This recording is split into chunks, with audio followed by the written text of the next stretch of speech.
Hi guys! Welcome back to my YouTube channel. Good morning, good afternoon, good evening sa ating lahat. Saan man tayo sulok ng mundo.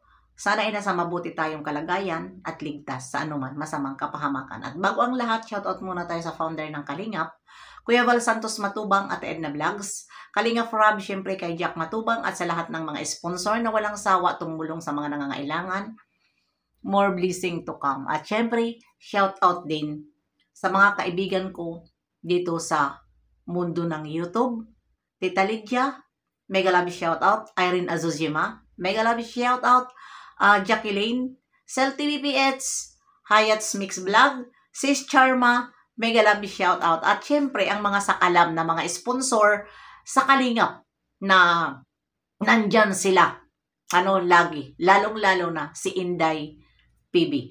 At ayan na nga, at syempre sa Kalingap Strikers, shoutout sa inyong lahat, hindi ko kayo maisa-isa. At ayan na nga pakinggan muna natin ang sinabi dyan ni Kalingap Ido. Hindi naman siya pumayat eh.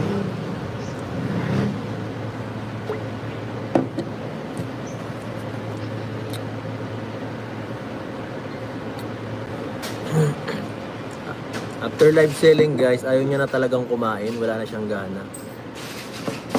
Pinagsasabihin ko na yun na kumain siya. Matigas ang ulo eh. Hindi ko naman pwedeng pilitin. Hindi ko pwedeng pilitin lang ako eh. Mas alam niya yung katawan niya eh. Kaysa sa akin. Saka pinapabantayan ko yun doon kala early. Kung anong problema, kung may sobra talaga, halimbawa may pangangailangan doon na kailangan nila talaga na hindi na hindi kaya, sabi sus, masabi sa akin.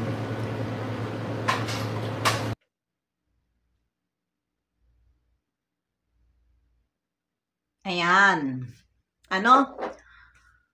Ang nasa thumbnail natin ngayon, ang title natin dito nga sa sinabi ni Kalingap Ido na pagkatapos ng Bilbit ay ito nga ang kanyang wifey ay hindi na maganda ang pakiramdam at pinipilit niya pakainin at ayaw na kumain ni Bibi Beyonce dahil masama na ang kanyang pakiramdam.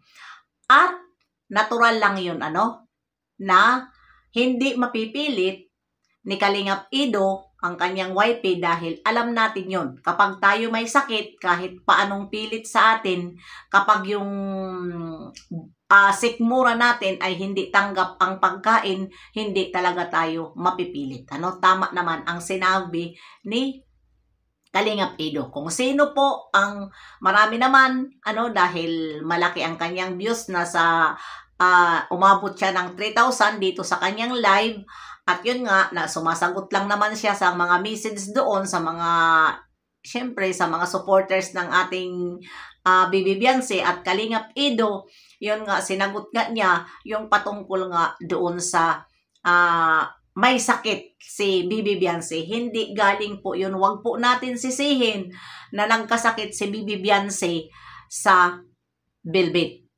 At yun, di ba, ang sabi dyan ni Kalingap Ido, walang dapat alalahanin dahil siya po ay pinapamonitor niya ang kanyang wifey doon sa kanyang tinitirahan ngayon. Diba? At may mga kasama. At sabi pa nga dyan, nagsasabi naman daw yun kung mayroon problema.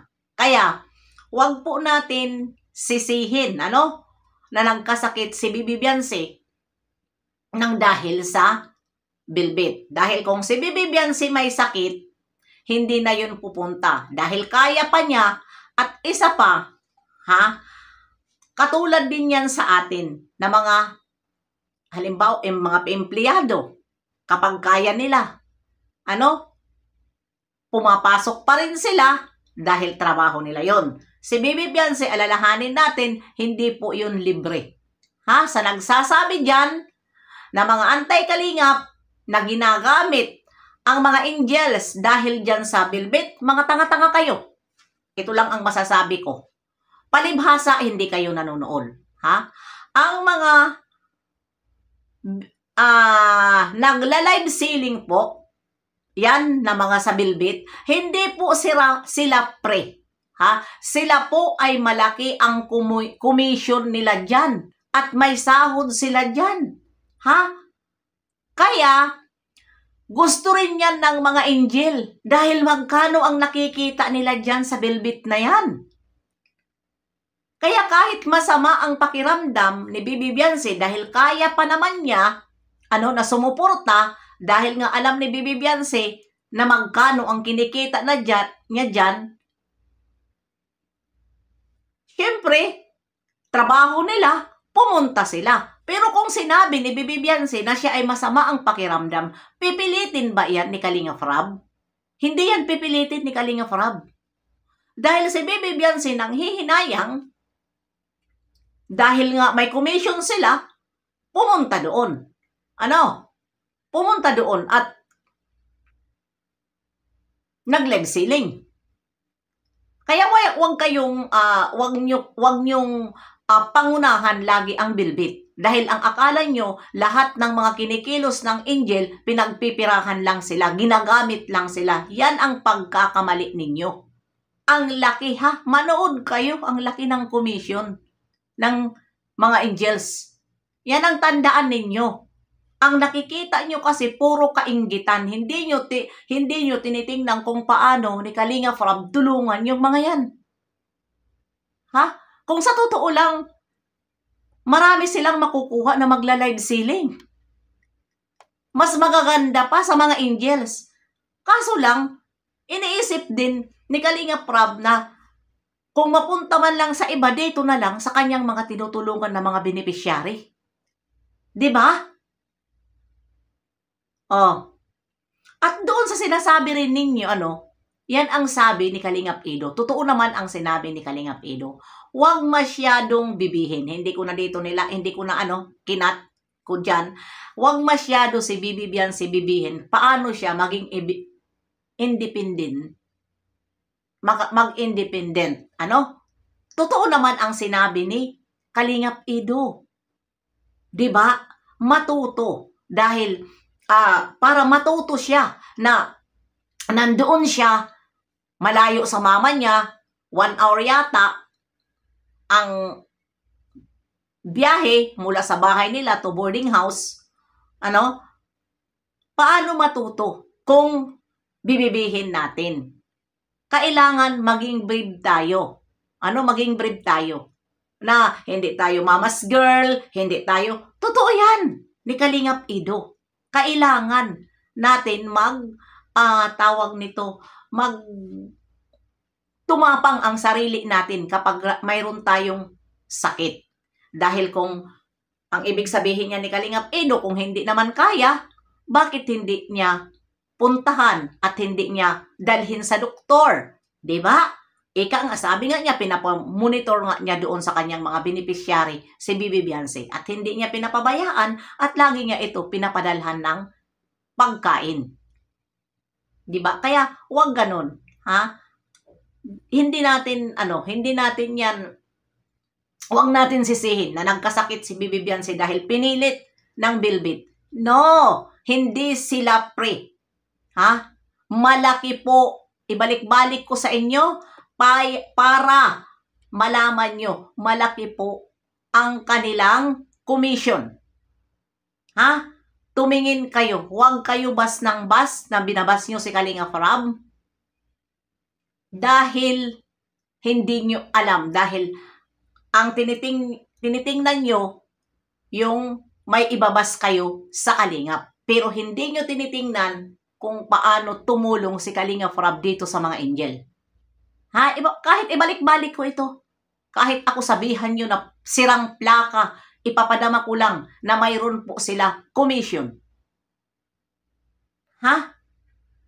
Yun ang hindi nyo alam. Itatak nyo sa inyong mga kukuti na mga antay-kalingap kayo na wala kayong ibang nakikita.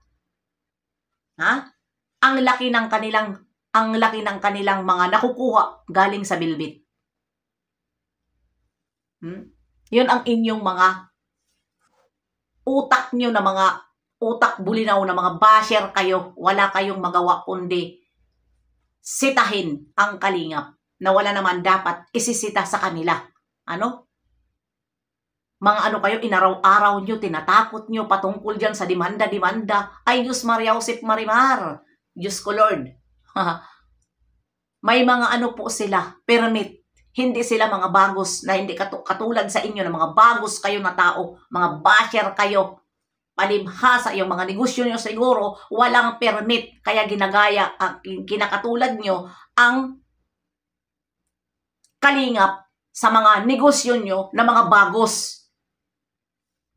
Na mga angyayabang na ilan lang naman. Diyos ko Lord, nakakatawa lang. Kaya yan, ano? Huwag nyong sira-siraan ang Bilbid. Ha? Dahil malaki ang kita nila dyan. Gusto nga ng mga angel, araw-araw, kunin sila.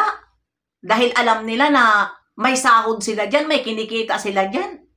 Ha? May mga kumbaga trabaho nila yan. Ay, mahiya kayo. Ha? Yan lang po. Hanggang dito na lang. At mamaya na lang, magla-live din ako patungkol dyan. Ito ay upload lang. Bye-bye. See you next live and upload. God bless sa ating lahat.